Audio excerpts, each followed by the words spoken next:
see what he can do in the midst of unbelievers, on the leading edge with his word, his power, his grace, and his mercy. For God's sakes, we're Lutheran. This is what we know. COVID report. Nah, I'm playing around. But yo, so this morning I got a like, comment, subscribe. I got an email from Joe Ascol, son of Tom Ascol, from not email, a tweet, basically about this thing that the founders did. Now, don't get me wrong, I try not to be biased. You know what I'm saying? Like, it might not seem like it, but I do. Like, I have blogs going at, not going at, but challenging other Lutherans. I have blogs and videos going at Bishop Talbert Swan if people want to bring race into it. You know what I'm saying? So, especially in a situation like this,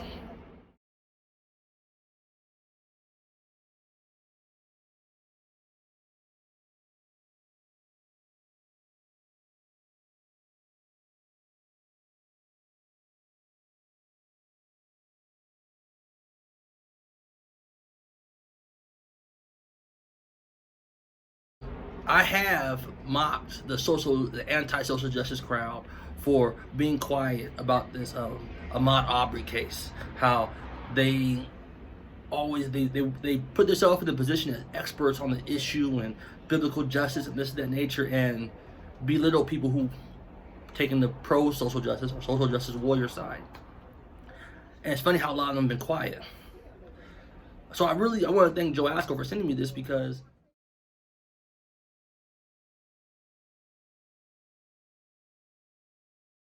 them addressing it and talking about it, not saying agree or disagree. I'm just saying them stepping to the plate when something like this happens and saying, yo, put my money where my mouth is. I'm about to step out here and speak. Yo, salute for that. Straight up. I want to thank Joe for emailing me. Getting all social media mixed up. For tweeting me about it. You know what I'm saying? Because I would probably never saw it. I ain't gonna lie. The social justice warriors are not going to promote a good they'll do a bad one. But a good stance on the other side if they don't 100% agree with it. So I do want to thank him for that. Overall, I personally have tried to avoid the Ahmaud Aubrey thing. Haven't really vlogged on it or videoed on it because, yo, that's kind of real life. You know what I'm saying? Like, I've had stories of me being pulled over by 8 cops, 4 cars, 8 cops, guns out, saying they got a call my car was stolen, even though my car was registered in my name, paid outright, tags good, never asked for ID. Never mind all that. What I'm saying is I do appreciate that, and this video wasn't that bad, man. I'm gonna keep real with you. Like, I usually don't like taking notes, cause I just speak from the heart. You know what I'm saying? But I want to first thing say is I like the tone of it. Like, they didn't come at it like some cowboys or some, the situation as it really is. And at the outset, I think we ought to admit that we don't know everything. Mm-hmm. And the scripture tells us that if a person gives an answer before he hears a matter, he is a fool. Mm-hmm. So we don't want to be foolish in saying, oh yeah, we know enough to make strong conclusions. But we do know enough to speak wisdom from scripture into it. That's what we want to try to do.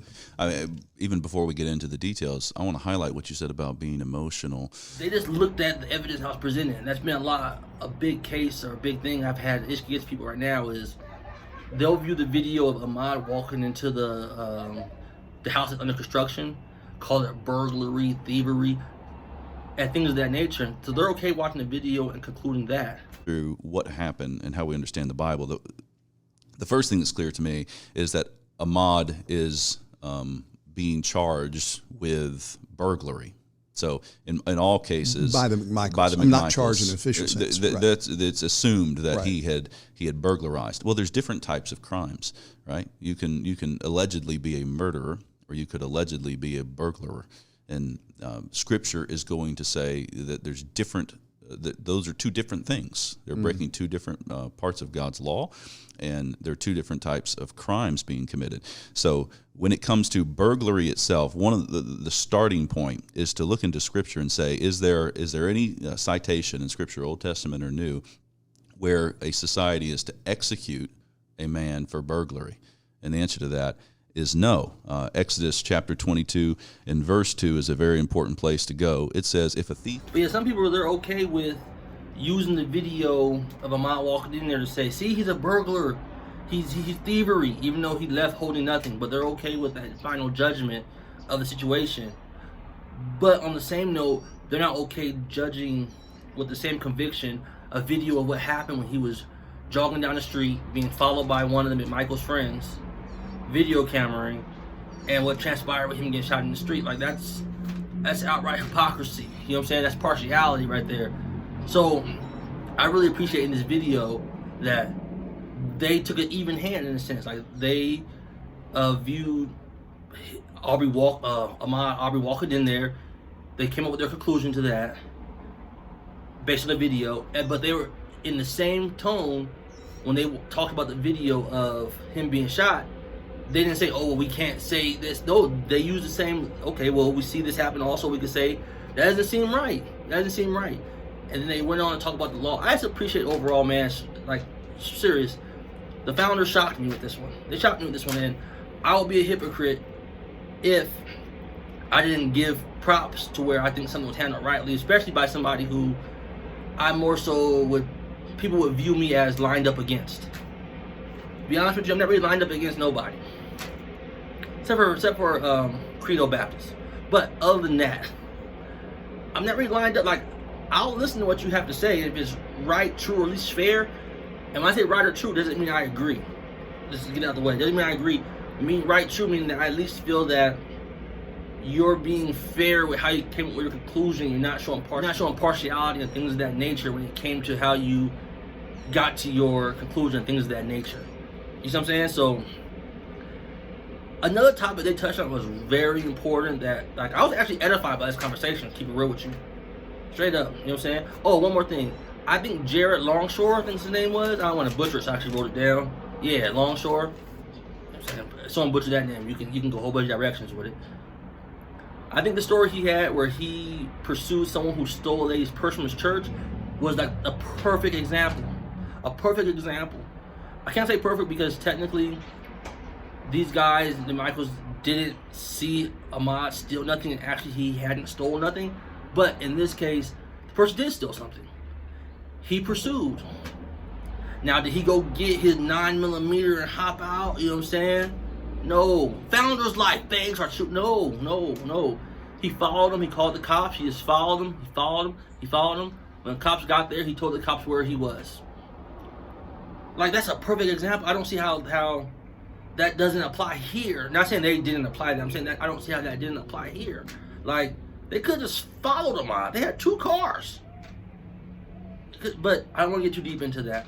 This is more so about Founders Ministry and this program they did. I'll put the link in the description below.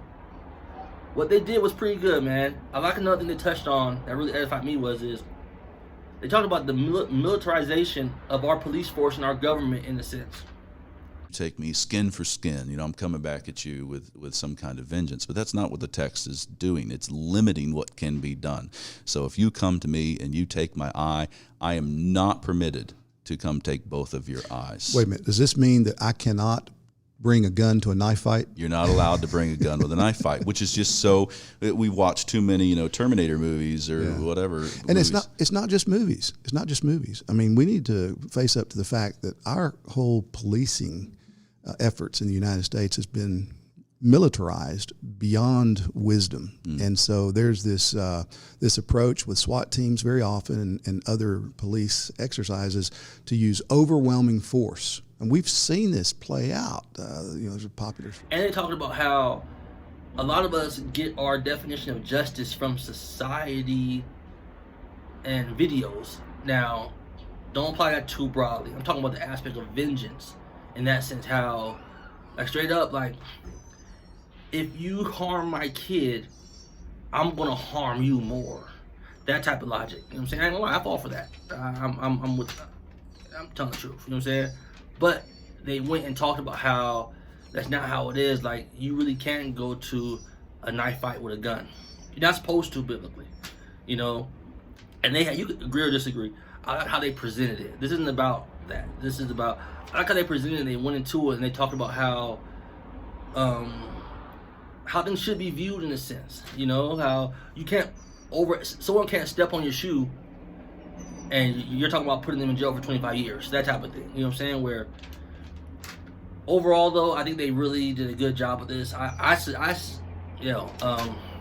Salute. Like, I really appreciate the way you guys even-handedly talked about it and went about the aspect of it. Y'all even tried to delve in the law. I don't know if Gerald Longshore has a degree in law or not.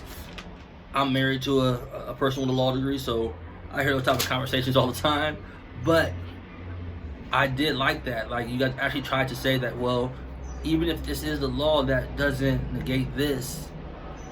And then on a separate note, you guys talked about how biblically it should be viewed and this and that nature. Now, I'm telling the truth. Like, I don't really get along with these guys that much. But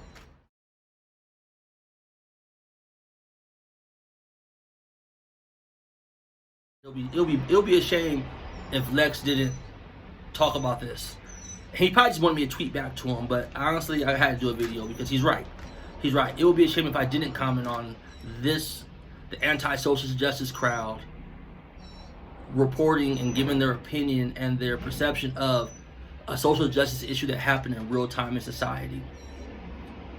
You know, especially when it's a side that usually I will be pitted against, and I have to say that they did a great job of presenting the information and going about how they feel it should be handled.